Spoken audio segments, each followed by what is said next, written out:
नमस्कारम। आदरणीय शिक्षक बंधु, आज की वार्ता अनुकरण विधि द्वारा सीखने के सिद्धांत पर है। आपने अपने शिक्षक प्रशिक्षण के दौरान आपने टीचिंग थ्योरीज में और लर्निंग थ्योरीज में आपने सीखा कि थॉर्नडाइक का ट्रायल एंड एरर थ्योरी है। आपने सीखा पावलो का ऐसा थ्योरी सीखा। आपने सीखने में विशेष रूप से अध्ययन किया कि सीखना करके सीखना है, लर्निंग बाय डूइंग है, लर्निंग बाय इमिटेशन है, अनुकरण विधि द्वारा सीखना है, ऑब्जर्वेशन के द्वारा सीखना है, निरीक्षण करके सीखना है, परीक्षण करके सीखना है और सामूहिक विधि से सीखना है। सीखने की आपने बहुत सी विधियों का अध्ययन किया। उनमें से एक बहुत ही महत्वपूर्ण विधि है अनुकरण विधि द्वारा सीखना। आपने कहानी सुनी होगी कि महात्मा गांधी ने किसी बच्चे को गुड़ खाने से रोकने के लिए पहले स्वयं को गुड़ खाने का त्याग किया और उसके बाद ही उसे शिक्षा दी।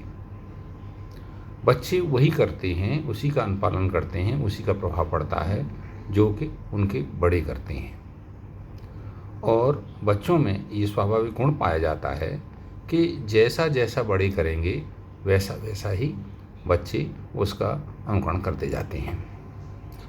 शास्त्रों में भी लिखा है कि जहाँ पर कोई मार्ग अगर आपको दुविधा हो किस मार्ग पर जाना है, तो जहाँ जहाँ विद्वान जन गए हों, जहाँ जहाँ जिस तरह से पंडितों ने जो रास्ता अपनाया हो उसे अपनाना चाहिए। तो वो अनुकरण विधि का ही तो एक रूप है।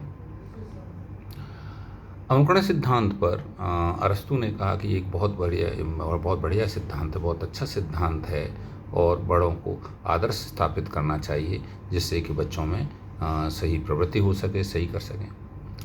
पियाजे कहते हैं कि जिस प्रकार बच्चा मुस्कराता है, हाथ हिलाता है, ये बड़ों की नकल करता है, बड़ों को कॉपी करता है, तो वहाँ से ही अनुकरण विधि सिद्धांत की महत्ता जागृत होती है और हमें बच्चों को सही आदतें सिखाने के लिए उन्हें उसी प्रकार आदर्श प्रस्तुत करना है बड़ों को, जो बच्चा उन्हें फॉलो कर सके, अनुकरण कर सके। तो इसमें बहुत से विद्वानों ने कहा, जैसे कि अल्बर्ट नाडुरा हैं, वो कहते हैं कि बच्चे बड़ा आश्चर्यजनक ढंग से अनुकरण करते हैं। बच्चे वही करते हैं जो बड़े करते हैं, उसका फॉलो करते हैं। अनुकरण एक स्वाभाविक क्रिया है। समाज में भी समाज जो अन्य सामाजिक लोग हैं, जो अन्य समाज के प्राणी हैं, वो बड़ों को देख करके उनकी होड़ या उनकी नकल करते हैं। तो अनुकरण की विधि में सिखाने के लिए बच्चों को शिक्षकों को चाहिए कि वो अच्छी आदतों के निर्माण के लिए उन्हें अपना आदर्श के रूप में स्वयं प्रस्तुत करें बच्चों के सामने। जैसे समय का पालन करना, ड्रेसिंग सेंस है तो उसे ठीक तरह से स्वयं अपनाना। घर के नेतृत्व में भी जो एक सोशल स्ट्रक्चर है, एक मिनी सोसाइटी है घर अपने आप में भी, तो बड़ों को चाहिए कि बड़ों में, छोटे बच्चों में व्यवहार में अच्छा परिवर्तन लाने के लिए उन्हें अपना एक उदाहरण प्रस्तुत करें। अच्छा, नेतृत्व को चाहिए कि जिस टीम के वो लीड कर रहे हैं उसमें स्वयं ही आदर्श प्रस्तुत करें।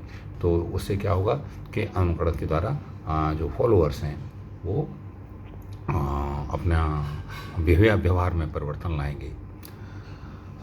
हमारे देश के एक बहुत ही अच्छे शिक्षाविद हुए हैं गिजुभाई बधेका। उन्हें मूंछों वाली माता जी के नाम से भी जाना जाता है और वो बच्चों की संवेगात्मक विकास के लिए बड़े ही विनम्र ढंग से कहानी और कथा के माध्यम से बच्चों को नैतिक शिक्षा के प्रबल समर्थक रहे हैं। तो गिजुभाई बधेका की मैंने भी काफ़ी पुस्तकें पढ़ी हैं। तो उन्होंने कहते हैं कि अगर आप नैतिक मूल्यों का विकास करना है, बच्चों के मन मस्तिष्क में संवेगात्मक इस प्रकार का विकास करना है, तो बड़ों को, अध्यापकों को, माता पिता को चाहिए कि वो उनके सामने वो रोल मॉडल प्रस्तुत करें। टीचर्स ट्रेनिंग के दौरान में भी कुछ ऐसे प्रशिक्षक मेरे रहे कि मैं ये चाहता था कि मैं उनकी तरह से बातचीत करूं और उनके जैसे उदाहरण थे ऐसा मैं संभाषण करूं और वो मेरे रोल मॉडल बन गए। तो ऐसे ही जो प्रिंसिपल हैं वो भी एक रोल मॉडल होते हैं किसी स्कूल में। तो उन्हें चाहिए कि वो जो क्लास लेते हैं तो उन्हें बड़ा ही प्रभावी ढंग से लें, जिससे कि अन्य शिक्षक भी इससे प्रेरित होंगे। घर के मुखिया को भी आलसी नहीं होना चाहिए। अगर वो चाहता है कि बच्चों में परिश्रम की भावना पैदा हो, तो वह स्वयं भी आलस्य के त्याग कर श्रम के ऊपर श्रम को महत्व देने वाला होना चाहिए। शिक्षकों से आग्रह है कि वो जैसे दृश्य शैली अपनाते हैं या श्रवण शैली अपनाएं क्लास में, या मौखिक रूप से पढ़ाएं, या गतिस्थ या सामाजिक बोध लेकर जागरूक करते हुए पढ़ाएं। ध्यान रहे कि उनका व्यवहार आदर्श हो, जिससे कि बच्चे उनका अनुकरण कर सकें।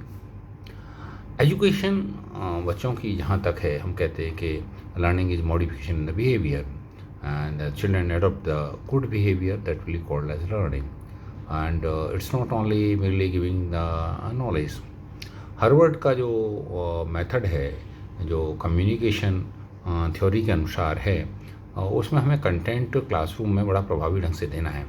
लेकिन ध्यान रखिएगा, जहाँ तक बच्चों के व्यवहार में सकारात्मक विकास की आवश्यकता हम महसूस करते हैं, तो वहाँ पर हमें बच्चों के सामने एक उदाहरण प्रस्तुत करना पड़ेगा। और कहानी माध्यम भी क्या है, कहानी माध्यम में भी किसी एक नायक का हम इस प्रकार से महिमा मंडन करते हैं जिससे कि बच्चे उसका अनुकरण करें। तो अनुकरण विधि का जो महत्व है वो नकारा नहीं जा सकता, वो एक बहुत ही महत्वपूर्ण है।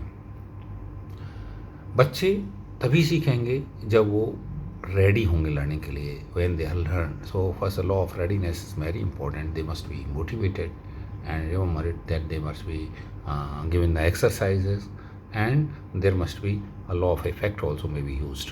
So here I was discussing with you about the importance of learning by imitation, अनुकरण विधि द्वारा सीखना। Thank you. जय हिंद।